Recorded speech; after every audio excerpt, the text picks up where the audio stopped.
ममता बनर्जी के राज वाला बंगाल चल रहा है और दीदी को कहीं कुछ गलत नहीं दिखता है। इस बीच मालदा से लेकर मुर्शिदाबाद तक में पर्चे मिले हैं। आखिर इनका रहस्य क्या है, आइए जानते हैं। मुर्शिदाबाद हिंसा के पीछे आईएसआई की मदद से बंगाल में आईएसआईएस के स्लीपर सेल वाली साजिश रची जा रही है। मुर्शिदाबाद में हिंसा के बाद ऐसे कई सवाल उठ रहे हैं जिसकी जांच में केंद्रीय एजेंसियां जुटी हुई हैं। ग्राउंड जीरो से हमारी पड़ताल आपको दिखाते हैं।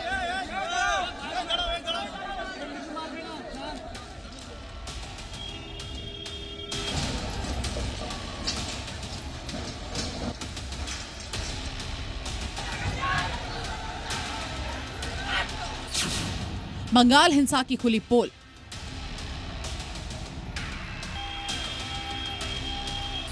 हिंसा के पीछे आईएसआई का हाथ। आईएसआईएस की पर्चे वाली साजिश। वक्फ कानून के खिलाफ पश्चिम बंगाल में हो रहे हिंसक प्रदर्शनों के बहाने कट्टरपंथी लगातार हिंदुओं को निशाना बना रहे हैं।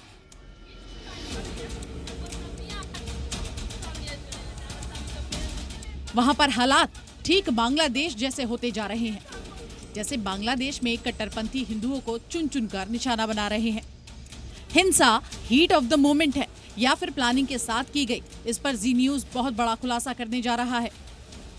जमातुल मुजाहिदीन बांग्लादेश, आईसिस, अल-कायदा, क्या मुर्शिदाबाद की घटना में ये सीधा का सीधा जुड़ा हुआ है?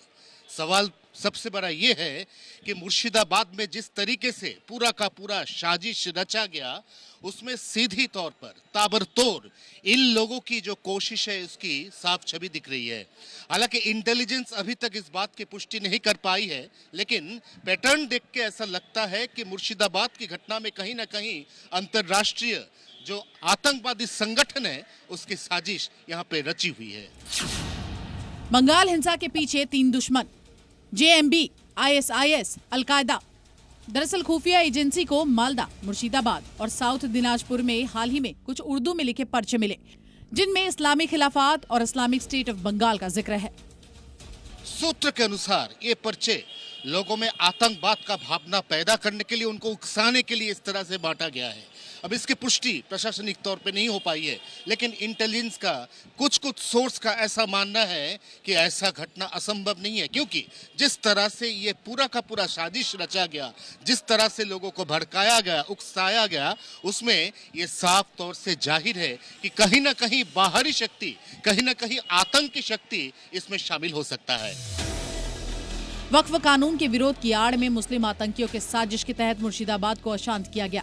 खुफिया एजेंसियों के हाथ में आतंकवाद का मास्टर प्लान लग गया। ये स्लीपर सेल बेहद गुप्त तरीके से काम करते हैं और किसी बड़े मौके पर हिंसा भड़काने के लिए एक्टिव हो जाते हैं। सितंबर 2024 में हिज्ब उत तहरीर के बड़े नेता मुर्शिदाबाद में मौजूद थे। पुलिस की जांच में ये सामने आया कि हिज्ब उत तहरीर के टॉप कमांडर पिछले साल सितंबर में मुर्शिदाबाद आए थे। खुफिया एजेंसियों को ये भी जानकारी मिली है कि धुलियान और फरक्का में पिछले कुछ महीनों से हिज्ब उत तहरीर के 2 ऑर्गेनाइजर सक्रिय थे। अब जांच में ये सामने आया है कि मुर्शिदाबाद जिले में 40 से अधिक स्लीपर सेल हो सकते हैं। मुर्शिदाबाद में जुलूस निकलता है तो हाथों में पत्थर, बम लेकर चलने वाले ये लोग आखिर कौन है? मौका मिलते ही हिंदुओं को कत्ल कर दिया जाता है। जाफराबाद से दिल को दहला देने वाली तस्वीर सामने आई है, ठीक बांग्लादेश वाली। কিসের জন্য হচ্ছে? আমরা ছেলে মেয়ে নিয়ে কোথায় যাব? ওই বাচ্চা বাচ্চা ছেলে নিয়ে কোথায় থাকবো? এই সব পুড়িয়ে দিয়েছে তো কি নিয়ে থাকবো? কে এই সব করেছে আমাদেরকে? আমার স্বামী উচ্চ নিচে কাউর সঙ্গে কথা বলতে জানে না। আমার ঘরে এসে সব চিন্তাই করলো, পরে নিয়ে গিয়ে না আগুন দিল, চিন্তাই করে নিয়ে গেল। আগুনটা না দিত তবে আমি থাকতে পেতাম দুটো ছেলে মেয়ে নিয়ে। আমরা এখন কোথায় যাব? ছোট ছোট ছেলে নিয়ে কোথায় যাব? কি খাবো? আমাদের 3 দিন থেকে আমরা অনাহারে আছি। এই সব বাচ্চারা নিয়ে এখন তো মুখ শুকিয়ে গেছে সব ছেলেদের। কোনো খাওয়া দাওয়া নেই, কোনো খাবারের ব্যবস্থা নাই। আমরা কি করে থাকবো?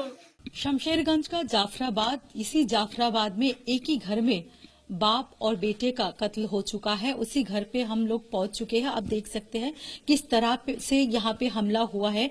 दरवाजा तोड़ के यहाँ पे लोग घुस आए थे। यहाँ पे पत्थर ईंट गिरा हुआ है, पत्थरबाजी हुआ था और इसके अंदर घुस के जब लूटपाट करने की कोशिश किया, घर वाले जब उनको रोकने की कोशिश किया, तब पहले जिनके पिताजी हैं उनको बाहर ले जाने के बाद जो क्रिमिनल्स है उन लोगों ने मर्डर किया। उसके बाद जब उनकी लड़का जब आया, लड़का ने भी जब रोकने की कोशिश किया, तब ये घटना घटा है। बम धमाका और सीधा हमला नहीं, अब आतंकी संगठन के साथ जोड़ के क्या और कोई बड़ा साजिश रचा जा रहा है? बंगाल में अभी जो चल रहा है उसमें साफ तौर पे ये जाहिर है कि आतंकी संगठनों को कहीं किसी तरह से यहाँ पे फीडबैक दिया जा रहा है, उनको भड़काया जा रहा है, उनको ये सीधा का सीधा जो एक्शन है वो करने के लिए किसी ने मोटिवेट किया है। और इसी के चलते बंगाल में इस तरह का हालत अब बन चुका है कि यहाँ पे कट्टरपंथी संगठन अब सीधा वार नहीं कर रहे हैं, वो वार कर रहे हैं घुमाकर पीठ पीछे। और इसी तरह से बंगाल में अभी बिल्कुल फसाद का माहौल बना हुआ है। मुर्शिदाबाद में हिंदुओं पर हो रहे अटैक पर सियासत भी जमकर हो रही है। बीजेपी लगातार ममता बनर्जी पर हमला बोल रही है। दिलीप घोष ने ममता की तुलना जिन्ना से कर दी है। बंगाल में हिंदुओं की जो दुर्दशा है, ये बांग्लादेश से भी खराब स्थिति है। यहाँ खाली मारपीट करना नहीं है, संपत्ति हड़पना नहीं है, आग लगाना नहीं है, पानी में जहर मिलाना, ये कहाँ तक किसी देश में हो सकता है? सीरिया में, इजराइल में नहीं होता है, हमास में, यहाँ हो रही है। और सुरावर्दी का जो आधुनिक रूप वो ममता बनर्जी है। जिन्ना का सपना सफल करने के लिए और ममता बनर्जी पूरा सहयोग कर रही है। मुझे लगता है कि उनको प्रधानमंत्री बनने का जो इच्छा है ना, वो हिंदुस्तान में संभव नहीं है। इसलिए बंगाल को बांग्लादेश के साथ जोड़ करके जो देश बनेगा उसमें मुख्यमंत्री प्रधानमंत्री बनने की संभावना है, उसी दिशा में काम कर रही है। तो वहीं बीजेपी के सांसद अभिजीत का कहना है कि ममता मुस्लिमों की सीएम है। Mamata is triggering this situation by giving them tacit support for killing the Hindus. Mamata has now become the chief minister of Muslims, not the chief minister of Bengal. हिंसा, उस्कावे और डर का माहौल, क्या ये एक नया ट्रेंड है? क्या ये सीधा का सीधा टेरर ऑपरेशन की जगह एक सुनियोजित प्लान है?